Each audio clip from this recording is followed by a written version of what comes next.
de 2 de Tesalonicenses capítulo 3, versículos 6 al 18. Orden en la iglesia del Señor, ¿ya?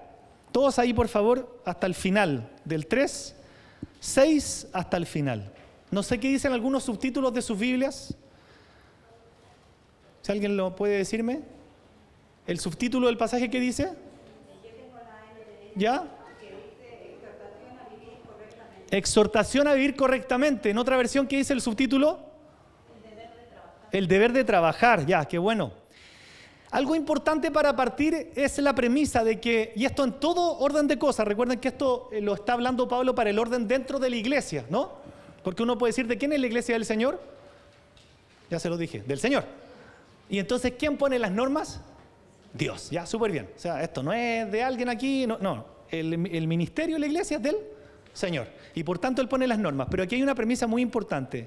Para usted también, los problemas que no se resuelven, crecen y empeoran.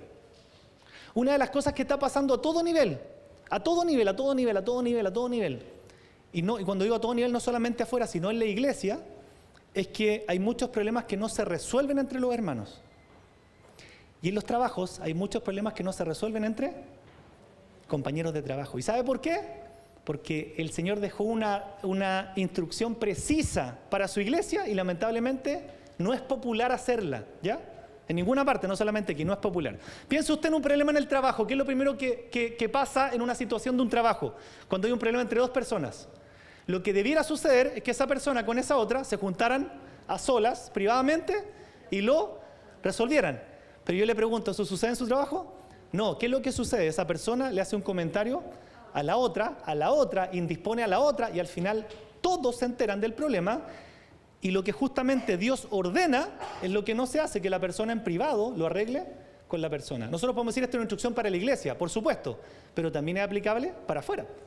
Entonces, vamos a llegar ahí, ¿ya? Quería solamente introducirle, vamos a llegar ahí, porque esto es igual que una astilla. Fíjese usted, cuando usted no arregla un problema con alguien, eso siempre va a estar astillando el dedo, ¿ya? Vamos a la iglesia solamente ahora, después hacemos las aplicaciones para afuera. Y es verdad, ¿cierto?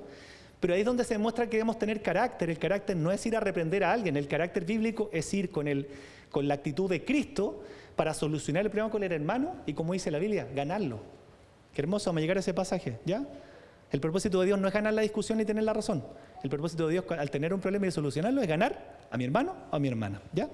Entonces, así pasa también en la iglesia. Los problemas que no se solucionan, lamentablemente, crecen y empeoran. Y eso siempre va a salir a la luz cuando pasen años. Uno va a decir, no, si no tengo nada con esa persona, pero si en un momento tú tuviste alguna situación y no la arreglaste bíblicamente, créeme que no eres consciente que ese problema sigue en tu corazón.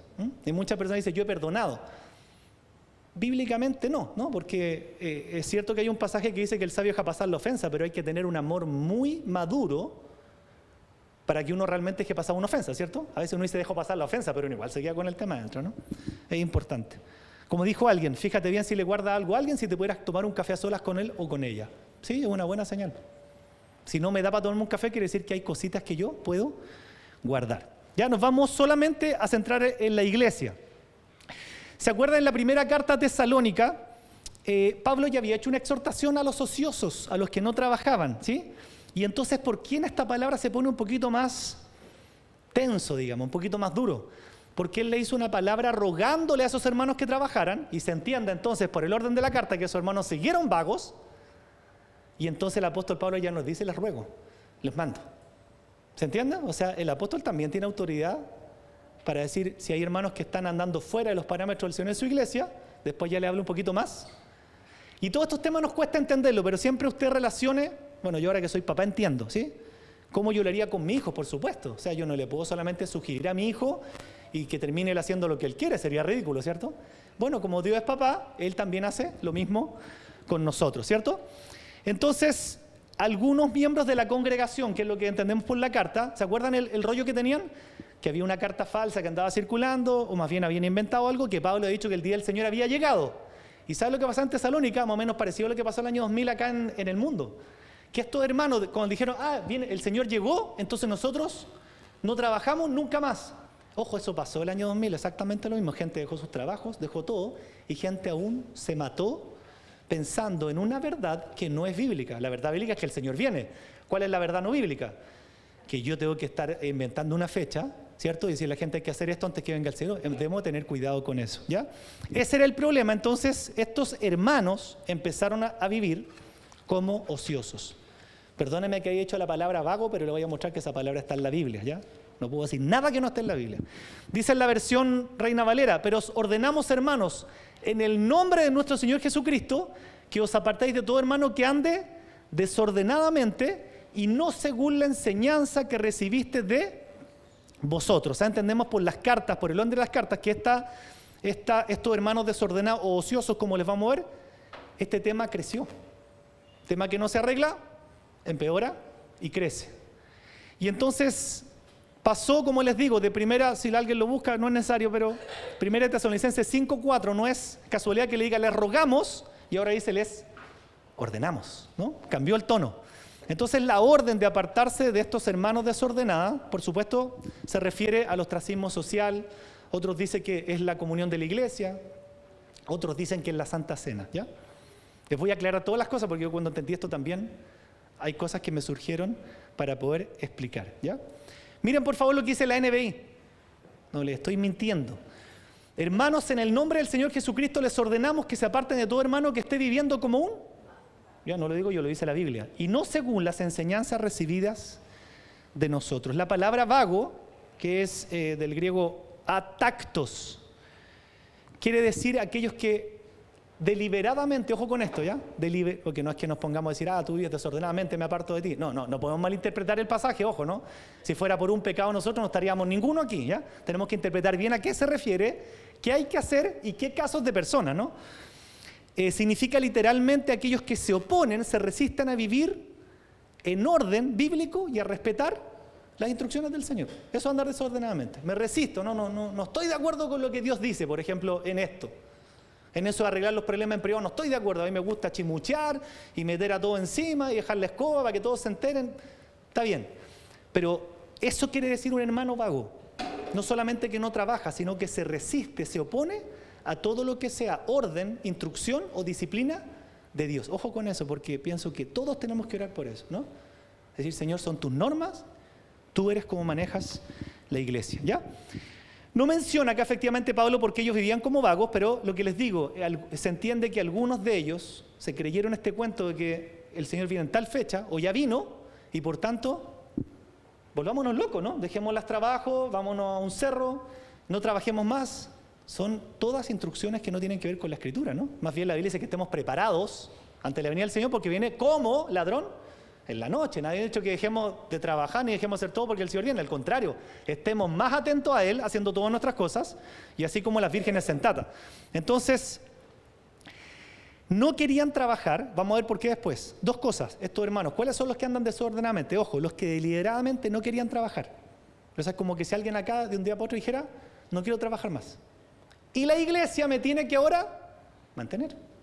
Y segundo, andaban chismeando. ¿Se da cuenta que hay una relación entre vago y chismoso? Claro. Se lo voy a mostrar con versículos, ¿por qué no? Porque no es un invento mío. Hay una relación entre el vago y el chismoso. Una relación entre el flojo y el chismoso. Hay una relación bíblica. ¿Por qué? Porque el que no anda haciendo nada, ¿qué tiene que andar haciendo?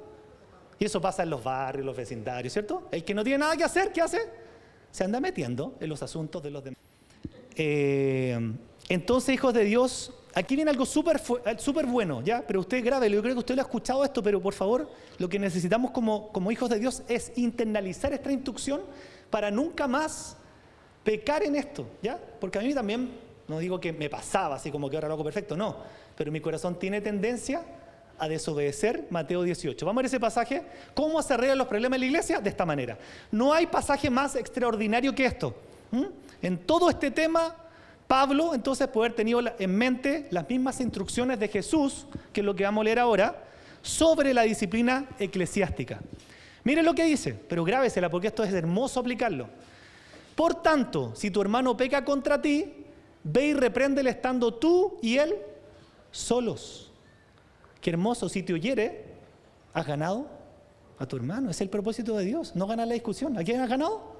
A tu hermano. ¿Quién cree usted que son mis mejores amigos en la vida cristiana? Es que es verdad, pues si es la palabra de Dios. Aquellos con los que yo he podido solucionar las cosas en privado. Porque ¿sabe lo que ha logrado eso? Ha fortalecido nuestra relación. Nos ha dado más libertad para poder decirnos las cosas. ¿Pero cómo lo hemos arreglado? En privado.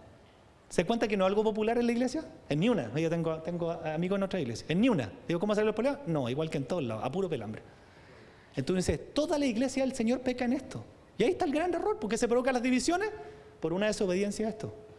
Y es una bendición, porque yo me doy cuenta cuando yo estoy equivocado y viene un hermano y me dice, le pido perdón, y dice, has ganado a tu hermano. Al revés, también. Miren lo que pasa, porque puede pasar. Espérate, si tu hermano no se arrepiente, no reconoce, mas si no te oyere, hay otro paso antes de hablar afuera. Toma aún contigo, ¿a cuánto? A uno o a dos, para que en boca de 2 o 3 testigos conste toda palabra. ¿Se entiende? Yo voy con mi hermano, ¿cierto? Hermano, pecaste contra mí en esto. No, yo no estoy ni ahí con pedirte perdón. Súper bien. Voy a llamar a Jefferson y a Álvaro, por ejemplo. Perfecto. Como testigos, ¿está bien? ¿Estás de acuerdo? Sí, estoy de acuerdo. Te vuelvo a explicar el tema delante de los 2 testigos, ¿cierto? Qué importante. Oye, sí, yo me he dado cuenta que es así, 2 testigos. Para que en boca de 2 o 3 testigos conste toda palabra, ¿cierto? Una segunda oportunidad de arreglar el problema. Pero puede pasar que si no los oyere a ellos, tampoco se arrepiente. ¿Qué dice ahí? Dilo. Qué fuerte, ¿no? ¿Pero es bíblico? Es bíblico. Si no oyere a la iglesia, tenle por gentil y publicano. ¿Saben por qué me parece precioso? Porque tengo que explicarles algo. Toda la disciplina de Dios en la Biblia no tiene un carácter punitivo, como la justicia ordinaria, digamos. O sea que el objetivo de Dios no es castigar. Toda la disciplina de Dios tiene un carácter redentor. ¿Se entiende? Que es muy distinto. O sea, ahí uno ve el corazón bueno de Dios. ¿Por qué una persona sea expulsada? ¿Por qué cree Dios que hace eso? Para que la persona se arrepiente y vuelva arrepentida a su iglesia. No es para castigarla, ¿se entiende? Por eso tenemos que entenderlo con el espíritu esto. Si tu hermano peca contra ti, para ganar a tu hermano. Todas las instrucciones son para ganar a mi hermano, no para acusarlo, no para... Y aún cuando la cosa pasa, que si no quiero ir a la iglesia, no quiero ir a nadie, tenle por gentil y publicano. Eso es similar a la excomunión. Pero ¿se entiende lo que hay detrás del corazón de Dios? Que uno decía que es fuerte que expulse a una persona de la iglesia. ¿Pasa? Sí, ha pasado en varias iglesias. Pero el corazón de Dios, ¿qué hay detrás del corazón de Dios? No la pena, sino la redención. Cuando Dios nos disciplina, por ejemplo, a nosotros, ¿nos disciplina? Sí, hay cosas que nosotros no queremos entender, está claro. ¿Qué hace el Señor? Usa su soberanía para darnos uno, ¿cierto? Sus buenos, llame como se llame, ¿cierto? Enfermedad, lo que sea. Todos hemos pasado por lo mismo. ¿Qué hay detrás del corazón de Dios? ¿Que nosotros suframos, nos caigamos? ¿La pena? No. Que nosotros entendamos que Dios nos viene hablando hace largo rato de algo y quiere que nos arrepintamos. ¿Se entiende? Esto no es popular en ninguna iglesia, les cuento, lamentablemente. Pero ahí está el corazón nuestro. ¿Voy a ser obediente a la palabra de Dios o voy a arreglar las cosas como yo estime conveniente? ¿Se imaginan esto fuera puesto en una empresa? ¿De los problemas que uno se evitaría? Mira, ¿sabes que en esta empresa no está permitido que tú hables de un problema con otro? Soluciónalo con la persona y va a haber una salita especial para que ustedes dos lo solucionen.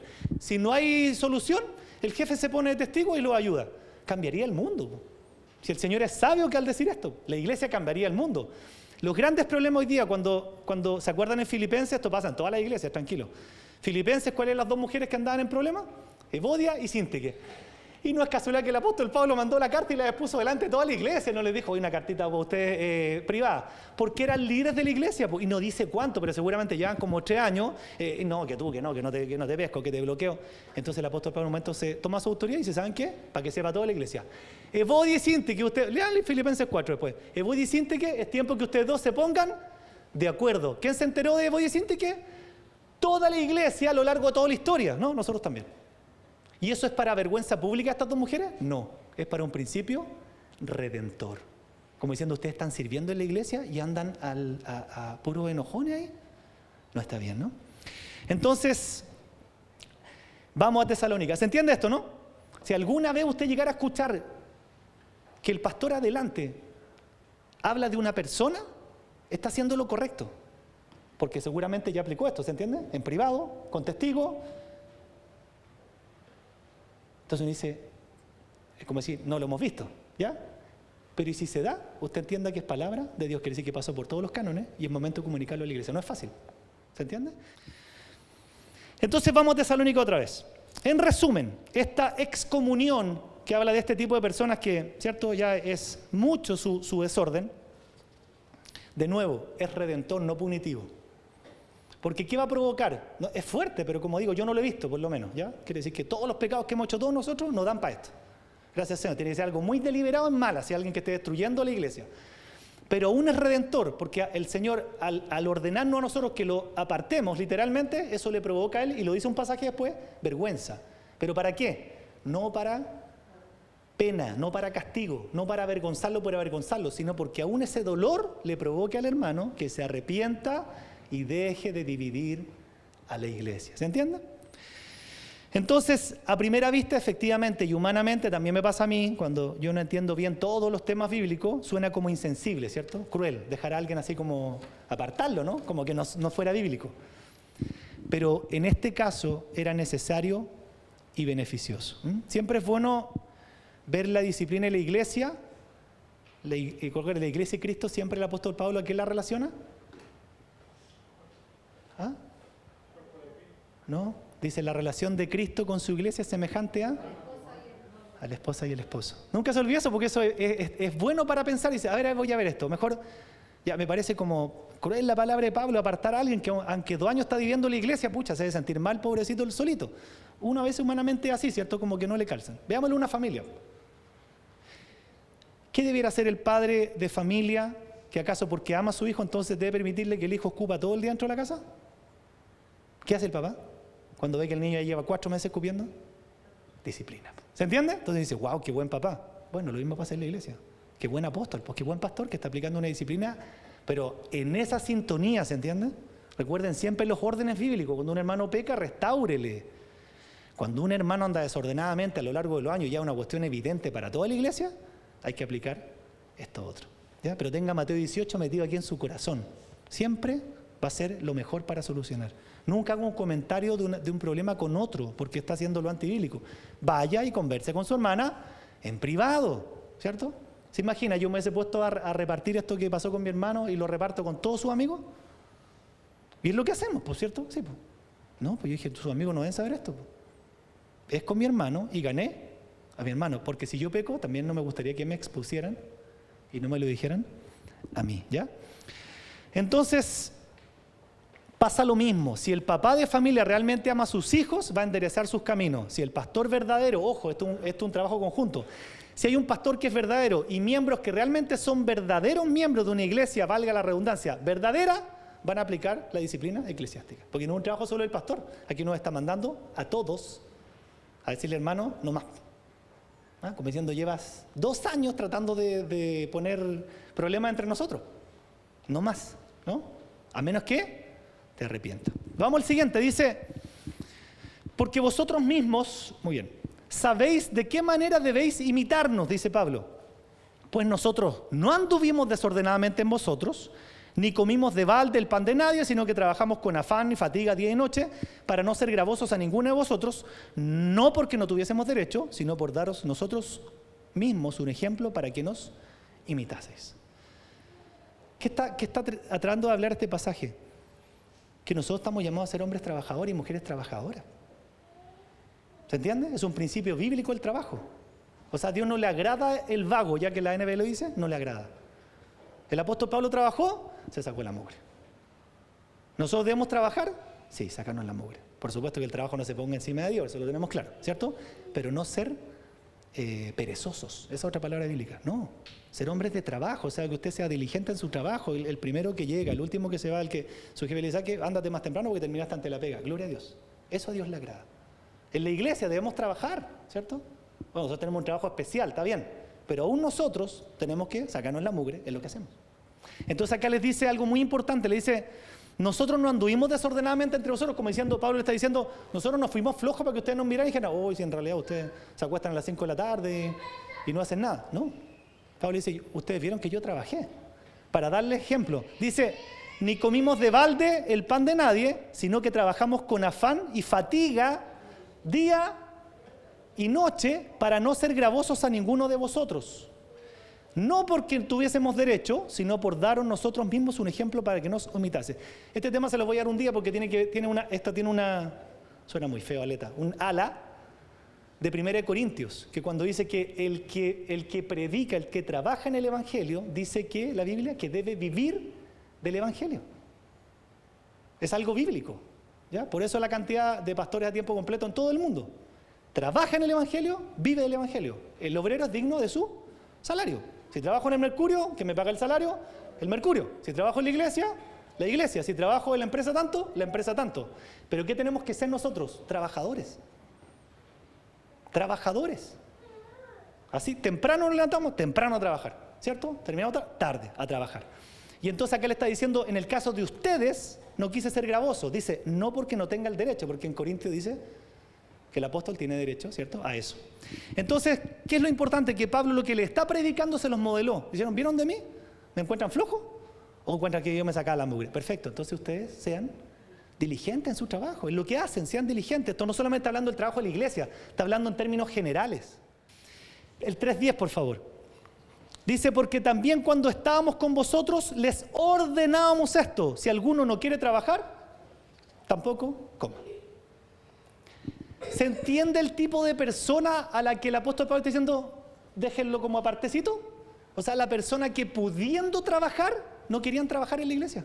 No querían trabajar en nada, digo, ¿no? Perteneciendo a la iglesia, en nada. Entonces, ojo, hay una diferencia muy grande entre el vago, que es el que no quiere trabajar, versus la persona que a veces por impedimento de salud no trabaja. ¿Se entiende? Tenemos que ser bien claros en las cosas. A esa persona la llevamos libremente. En términos súper concretos, estos hombres dejaron de trabajar, no trabajamos en nada, andaban todo el día en la iglesia, chismoteando y querían que la iglesia los mantuviera. Eso es, en términos concretos. ¿Se entiende el tipo de persona? Y que la iglesia los mantuviera al mismo tiempo que ellos andaban solamente generando división. Porque el que no trabaja, oye, Tania, ¿qué? Tuviste un problema con Juanita. No, Juanita, sí, son tu cachai que Juanita tuvo un problema con la Tania porque la Juanita, no sé qué. Y al final esparzo el tema por toda la iglesia y lo único que hago es que Juanita quede como chaleco de mono. Y yo ni siquiera sé la versión de Juanita. ¿Se entiende? Eso es súper normal, lamentablemente, en nuestra sociedad y en la iglesia. Ese es el tipo de persona que el apóstol Pablo dice, a eso apártenlo. ¿Se entiende? Ya, no somos ninguno nosotros. Para la gloria del Señor, pero que Dios nos guarde. ¿Ya? Y no tiene nada que ver con no tener amor. Estoy absolutamente de acuerdo con lo que dice Pablo y Dios dice. A ese tipo de personas, ¿sabes qué? Que se avergüence. La iglesia puede ayudar a una persona que por problemas de salud no trabaja, por supuesto, con todo gusto. Eso se llama misericordia. Pero la iglesia no tiene obligación de ayudar a aquellos que intencionalmente deciden no trabajar. Todos deben trabajar, dice la Biblia, para proveer a su casa. O sea, en el fondo es un apoyo ético al trabajo, ¿no? ¿A Dios? ¿Dios trabaja? Sí. Hay gente que piensa que Dios no trabaja porque Dios trabaja. El Señor Jesús cuando vino a la tierra trabajó día y noche. Y nos dio lección porque dice que cuando aún nosotros estamos durmiendo, digamos, Él ya estaba orando. No fue un hombre flojo. Los apóstoles, dice que llegaron al final y decían, Señor, nos hemos sacado la mugre todo el día, súper bien. Qué importante es trabajar en la vida. Y si ustedes, me imagino, varios de ustedes, muchos tuvieron papás que trabajaron, tienen el ejemplo, ¿cierto?, de ver hombres y mujeres que trabajaron. Vamos entonces al 11 y 13. Muy bien. Dice, porque oímos, aquí viene la segunda parte, ¿ya? No estoy inventando. Porque oímos que algunos de entre vosotros andan desordenadamente.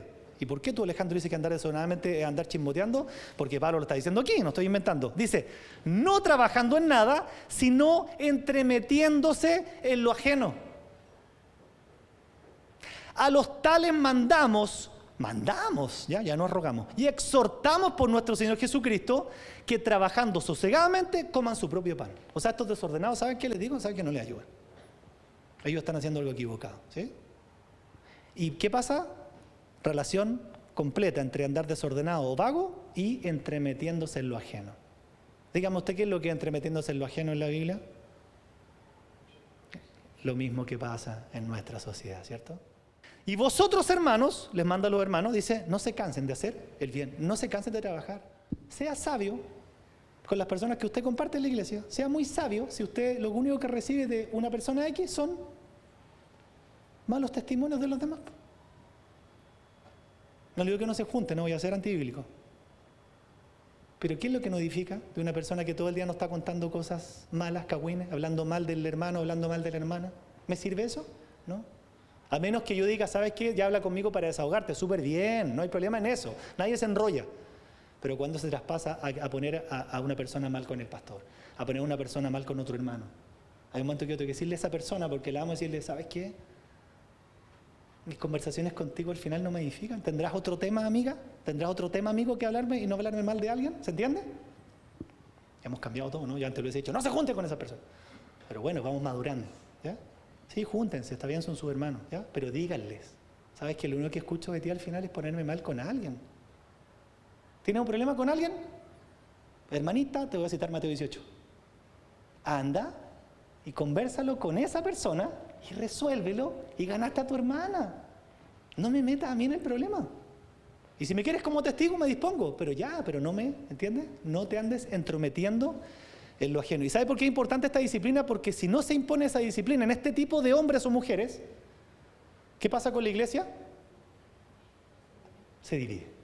¿Se entiende? Se divide. Porque nosotros tenemos que ser los que tenemos que cuidar la iglesia. Pues. Si digo que alguien está hablando mal de alguien ahí y no lo habla con él, le digo, ¿sabes qué? No está bien lo que hace. Háblalo con la persona. Pues. No me indispongas con ella, pues si yo tengo la mejor impresión de ella. ¿Me entiendes? Si no se impone esta disciplina, se divide la iglesia. Pues. Como ha pasado en muchos y muchos lados. Iglesias que se han terminado por esto. No es un tema superficial. Se han terminado por una división. ¿Por qué? Porque el hermanito, en vez de tener un carácter bíblico y conversarlo, empezó con el veneno. Y los otros empezaron con el veneno, ¿cierto? Y eso pasó años y al final la cosa se fracturó como un muro que ya no se puede volver a pegar, ¿no? Vamos con el versículo de Timoteo. Miren, el mismo apóstol Pablo diciéndole a Timoteo, un discípulo que amaba, ¿no? Y que dirigía iglesia, le dice, mira Timoteo, acerca de personas que hacían esto. Dice, y también aprenden a ser, ¿qué dice ahí? Ociosas, y aquí es más explícito, andando de casa en casa, y no solamente ociosas, sino también chismosas y entremetidas, hablando lo que no debieran. ¿Usted pensó que estas cosas no salían en la Biblia? Bendita palabra de Dios. ¿Dónde estaba esto? Bueno, véala en su casa, en su Biblia, Mateo. Y esta es la Reina Valera. Yo no sé qué dice la NTV, no quiero ni escucharla, pero hay una parte que dice en cuentos de viejas, dice la Biblia. Y digo, Señor, es tu palabra, wow, sí. ¿Por qué dice cuentos de viejas? No sé si alguien tendrá otra versión, pero si no, no importa. También aprenden a ser ociosas, andando de casa en casa, no solamente ociosas, sino también chismosas, entremetidas, hablando lo que no debieran. Nosotros tenemos que cuidar nuestra iglesia. No andar hablando lo que no nos corresponde, lo que no nos... Nos pasa a veces con ciertos conserjes como... Le pregunté, ¿y a dónde va usted? ¿Les pasa, no? Había pasado y digo, Señor, quiero reflejar a Cristo, pero a veces me cuesta, Señor, me cuesta. Voy diciendo, ¿por qué me tiene que estar preguntando lo que hago? Oye, me voy a salir a las 7 y tanto de la mañana. Una vez me voy a salir a las 6:30 de la mañana, ¿sí? Porque yo aprendí a mi papá a ser sacrificado. Yo no me tomo, a mí me gusta hacer deporte, pero yo no me tomo el mejor tiempo para hacer deporte. Me levanto a las 6:30 los domingos, mi esposa es testigo. 6:30 los domingos. ¿Y a dónde va, don Alejandro? Oye, digo, Dios, me estoy levantando a las 6:30 para no comerme tiempo y te está entrometiendo en lo mío. ¿Va a entrenar, me dice? ¿Va a la iglesia? Oye, Señor. ¿Pasa o no? Pasa. Eso también trae división, ¿no? Entonces, vamos de nuevo, vamos terminando, vamos de nuevo con Tesalónica. Entonces, las órdenes dictadas, que quede muy claro en esto, a los que andaban desordenadamente se dieron en forma indirecta para aquellos que realmente estaban haciendo esto. O sea, este tipo de personas, ¿cierto? Por eso digo, no se refiere aquí, es difícil interpretarlo porque no se refiere a tiempo, sí, está hablando del chisme, pero no está hablando de un tiempo que uno pueda verificar, pero se entiende, ¿no? Que es como esa persona que a lo largo de los años ha querido hacer daño, anda metido en lo ajeno, no cambia, ¿cierto? Y uno dice, pucha, me he juntado con ella, le he exhortado privadamente, la he amado y no hay caso y sigue dividiendo, hay momentos que hay que decirle, ¿sabe qué? Por un tema redentor, porque está echando a perder la iglesia del Señor. Mire, como si fuera fuerte el anterior, miren cómo termina el pasaje, 14 y 15. Si alguno no obedece a lo que estamos diciendo por medio de esta carta, aquí es más fuerte la cosa, a ese señaladlo. Y no juntéis con él, ¿para qué? Para que se avergüence. Les reitero, siempre miren lo que hemos aprendido, siempre miren todo pasaje a la luz ¿de qué? Del Evangelio. Eso a usted le va a hacer siempre llegar a un concepto correcto. Todo pasaje, por más que es duro, chuta, pero dice acá señaladlo, no se junten en él para que no se avergüence. Mire la cruz. ¿Qué quiere el Señor a través de esto? ¿Avergonzarlo? No.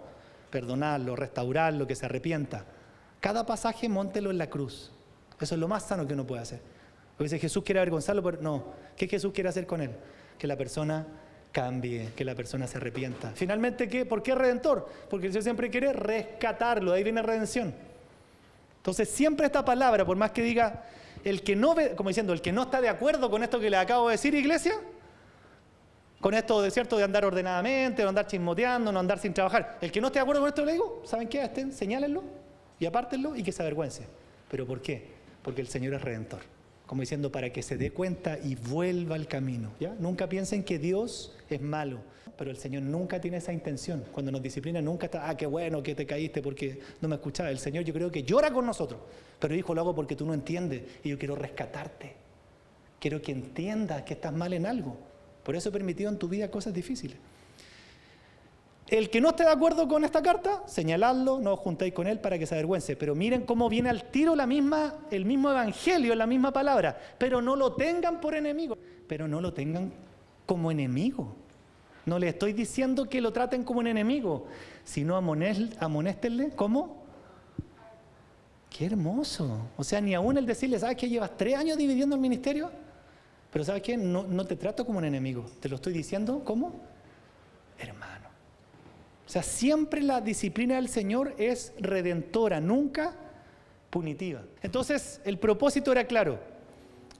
Aunque fuera un hermano así, que uno dijera, gracias a Dios yo no he visto ni uno, pero aún si nos tocara, tenemos que hacerlo. Y si fuera yo, por favor, háganlo conmigo. No me estoy poniendo afuera, no. Ten misericordia de mí, que soy pecador, ¿ya? Lo pueden hacer conmigo. Pero ese propósito, la disciplina, es restaurar a mi hermano, ¿entienden? Nunca destruirlo. Siempre restaurarlo, eso es lo que hay en nuestro corazón. Me ha tocado acompañar este último tiempo a 2 personas que cayeron, no son de acá, son de nuestras iglesias, pero otras sedes, y Dios puso en mi corazón a acompañarlo. Y he visto lo hermoso que es. ¿Por qué? Porque cuando yo caí una vez, ¿qué hizo uno de ellos? Se puso a mi lado, no me juzgó, no me condenó, y me dijo, te acompaño, hermano. No hay nada más hermoso con eso. ¿Se dan cuenta de los testimonios? Eso es el amor realmente, ¿ya? Aún en esto, que fuera una persona que ya siempre no como enemigo, aún para restaurarlo. Aún la vergüenza es para restaurarlo. Aún el oprobio es para que se arrepienta, para que sea rescatado, no considerarlo su enemigo, sino como un hermano. Siempre la disciplina es restaurar y nunca destruir. Nunca es punitiva la de Dios, siempre redentora. Y los últimos 2 versículos, para terminar, dice... Y aquí viene la bendición final, dice, y el mismo Señor de paz os dé siempre paz en toda manera, el Señor sea con todos vosotros.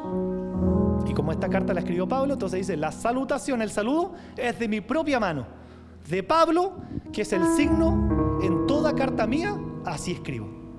La gracia de nuestro Señor Jesucristo sea con todos vosotros.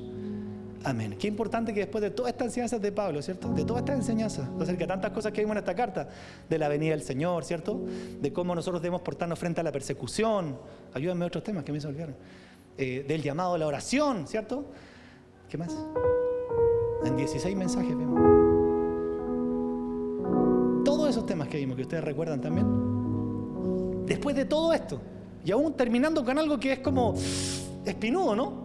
Como diciendo... Al final les vuelvo a poner esto, el tema del trabajo, de que no pueden ser ociosos, y el que anda desordenadamente en algún momento tiene que ser disciplinado, ¿no? Entonces después de eso les dice, el Señor les dé paz en toda manera, en toda manera. La gracia de nuestro Señor Jesucristo 3:18 sea con todos vosotros. Y eso quiere decir que Pablo tenía un corazón pastoral porque aún, y eso créanme que no es fácil, amaba a los descarriados. Lo primero que tendemos a hacer es acusar a alguien, no cuando cae. Debemos hacer todo al revés. Amar al descarriado. Si se cayó, yo me puedo caer, hermano, te ayudo. Qué lindo eso, ¿no? Eso a mí me cautiva. Si a mí me hubieran echado cuando yo caí, me hubieran echado, no estaría aquí predicando, no tendría a mi esposa, no tendría a mi hijo. ¿Se dan cuenta lo que hace el verdadero amor de Dios cuando aplicamos la Escritura? Alguien se puso a mi lado y me restauró. Y creo que todos ustedes, no creo que nadie lo haya apuntalado, ¿no? Todo aquí, como yo, cualquier cosa, que fornicación, que adulterio, que esto, que esto otro. Y ustedes vieron que aún la disciplina en algún momento fue para bien. Nadie los trató punitivamente, sino redentoramente, hermano. Esto es por tu bien, ¿entiendes? Pero te acompaño. ¿Y entonces para qué? Para que usted haga lo mismo con alguien que cae. Lo acompañe. Eso no fue ley, eso no culpa, por favor. Se cerró solo. Hijos de Dios, entonces, oremos, ¿no? Que Dios llene nuestros corazones. En eso me quería tener para orar. Que mucho del tema que habló a lo largo de todas estas cartas era de la venida del Señor. Eso sí lo reitera, ¿sí? Sin fecha, que se prepararan, que estuvieran atentos, que tuvieran la esperanza, ¿se acuerdan? Pensando dónde están nuestros familiares, y ahí viene todo el pasaje tan conocido de que los muertos en Cristo resucitarán primero, luego nosotros los que hayamos quedado, ¿cierto? Seremos arrebatados. De ahí viene el término de rapto, para estar con el Señor en las nubes y así estar con Él para siempre. O sea, todo esto nos tiene que animar a una verdad venidera, que es que nosotros nos debemos preparar de esta manera para la venida del Señor. De verdad que este sea el año de que nos volvamos al Señor. Creo que es una instrucción mundial, en todos los lugares. Los pastores del Señor, ¿no? Del Señor, están predicando lo mismo. Que este sea el año, y eso es muy bíblico orar por eso, ¿ya? No el año de la super prosperidad ni el año de que viene una pandemia, ¿no? No. El año de algo bíblico, el año de que nos volvamos realmente al Señor, así como profetizó Jeremías. Que nos volvamos a Dios de todo corazón. Y acuérdense, cuando usted tenga un problema, por favor no haga otra cosa, porque esto nos cuesta hasta nosotros los pastores. Yo siempre he querido ser transparente. No crea que nosotros los pastores esto lo hacemos así con el dedillo. Me toca a la hora de hacer con un consiervo decirle, ¿sabes qué? No has conversado el tema con tu amigo durante no sé cuánto tiempo, hermano, y se nota la distancia y nos afecta a todos. Te pido por favor que lo hagas, porque para nadie es fácil ir en un cara a cara, pero en un cara a cara con el Señor, que es distinto, ¿no? Voy con mi hermano, pero con la actitud de ganarlo, no de retarlo, no de manifestarle ira, agresividad, no, con un espíritu de mansedumbre. Quiero ser así en la vida cristiana, no quiero ser duro. Nómbrame los pecados, yo te pido perdón. No quiero ser orgulloso, arrogante, ¿no? He visto que muchos han terminado mal por ser arrogantes, orgullosos, de posición, de pararse en un pedestal, ¿no? Dímelo, yo te pido perdón. Dijo, en realidad ninguno, no es pecado, es crítica mía. Gracias, Señor, por eso, que el Señor nos santifique, nos purifique y nos fortalezca mientras seguimos esperándole. ¿Oramos? Señor, ¿cómo no darte gracias por este tiempo? ¿Cómo no agradecerte? Hemos tenido la bendición de estudiar estas 2 cartas. Y puede ser que en nuestra humanidad se nos olviden muchas cosas, pero qué bendición es saber que tú igual, aunque nuestra mente fallara, tú empiezas a marcar tu palabra en el corazón de tus hijos. Tú marcas la palabra, esa palabra no vuelve vacía, dice la Escritura. Nunca vuelve vacía. Es cierto que no podemos memorizar tantas cosas, pero no nos damos cuenta cómo esa obra preciosa del Espíritu Santo nos da luz. Como Pablo dice en Efesios, el Espíritu Santo nos ilumina para entender lo que antes no entendíamos. Y yo te pido eso también para este pasaje, porque hace años me parecía extraño. Yo preguntaba por qué, parece fuera que no tuviera amor, pero no entendía el contexto del pasaje, qué tipo de persona, qué es lo que era andar deliberadamente desordenado. No entendía eso. Y te doy gracias porque también un día tú me diste luz para decir, sí, estoy de acuerdo con lo que dice Pablo. No está hablando de falta de amor, no está hablando de falta de misericordia. La Biblia nos enseña a acompañar al que ha caído, al que ha pecado. Pero aquel que ya deliberadamente no quiere trabajar, aquel que ya deliberadamente no quiere obedecer la palabra de Dios, aquel que deliberadamente no está dispuesto realmente a respetar el orden que Dios determinó para su iglesia y entonces está produciendo daño.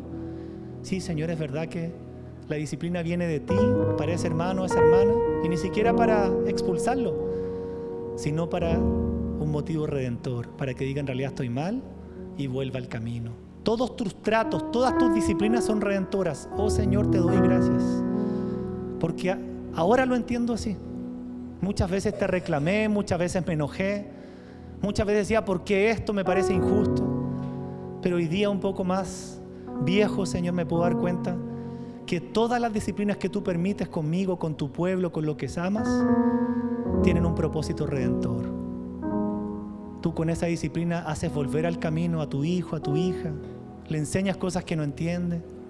Y tanta paciencia tienes, Señor, porque los padres somos rápidos a veces para corregir, para disciplinar, pero tú eres tan paciente, tan misericordioso. Gracias porque esto nos hace bien. Señor, que en nuestro corazón cuidemos nuestra iglesia. No somos perfectos. Yo tengo miles y millones de defectos, pero te he querido servir con mi mayor corazón. Sé que no soy el mejor, Señor, pero aquí estamos para buscarte, para servirte, para ser moldeados. Señor, que cuidemos esto, porque esto no es nuestro, esto es tuyo. La iglesia es tuya. Señor, aún cada vida que la cuidemos, que la amemos, porque aún tú puedes mirar aquí a un hermano, una hermana y menospreciarlo, no sé, o ser indiferente. Pero es bueno recordar que ese hermano, esa hermana, como sea, fue llamado por el Señor. Y el Señor pagó precio de sangre por ese hermano y esa hermana. Eso me hace respetarle, valorarle, amarle, porque Dios le escogió. Eso me hace aplicar las mismas enseñanzas de Pablo a los filipenses. Aprendan a mirar a los demás como si fueran más importantes que ustedes. Enséñame a amar a mi hermano, Señor, amar a mi hermana. Agradecer que este es el cuerpo donde tú me plantaste, porque no te equivocaste, Señor.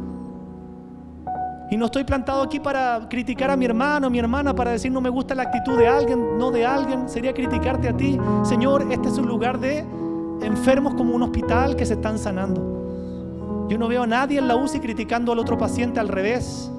Así debiéramos ser los cristianos. Si tu hermano o tu hermana pueden ser difíciles, tú también, yo también.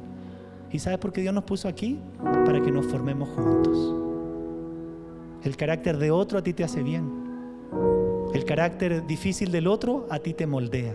Hierro con hierro se aguza, y el hombre en el trato con el hombre. ¿Te imaginas fuera pura miel en una iglesia? ¿Cómo nos formaríamos? ¿Cómo seríamos transformados conforme a Cristo? Imposible. Humanamente siempre anhelamos eso, pero Dios no se equivoca con lo que permite. Y es para que tú ames. Yo he aprendido que en mi vida cristiana quizás las personas de mayor bendición son aquellas que han moldeado mi carácter. Por cierto, quiero estar más con mis amigos.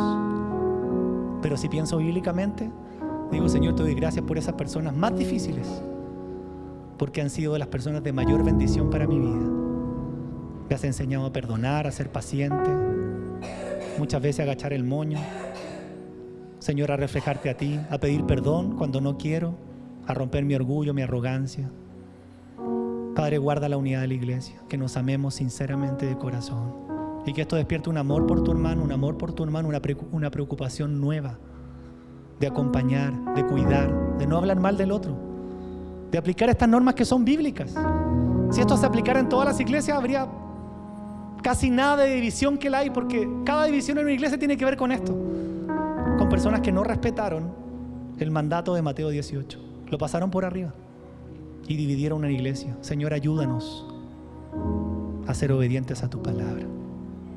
Te alabamos, te bendecimos y gracias por cada persona que tú has llamado a este ministerio, porque ninguna sobra, ninguna es menospreciada, ninguna está de más. Aquí todos son valiosos, todos son necesarios. Y me basta con saber que si están aquí, tú pagaste sangre por ellos en la cruz. Me merecen toda honra y todo amor, porque son tuyos. Bendito sea